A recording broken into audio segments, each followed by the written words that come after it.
Урматтуу достук күнү тобунун жалпы сулуулары. Эмесе мынакей азыр ушундай жакшынакай жерде отурабыз. Назик деген ырыбызды ырдап репетиция кылып кичине даярданып алалык. Бул Назик деген ыр ушул топтун мүчөсү Үмүт Абдырамановага, раматтылык Үмүт Абдыраманова тиешелүү.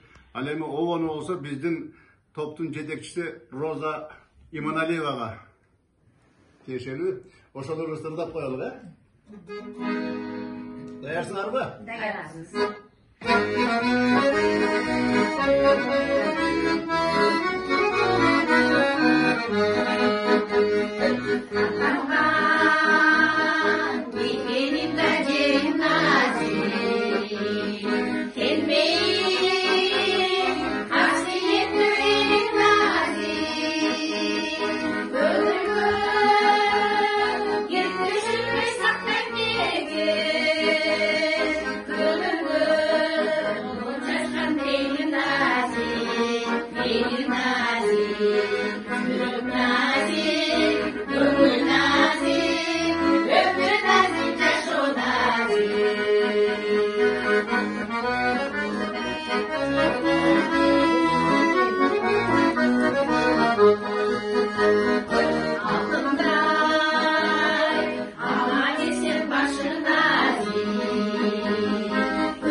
Nazi,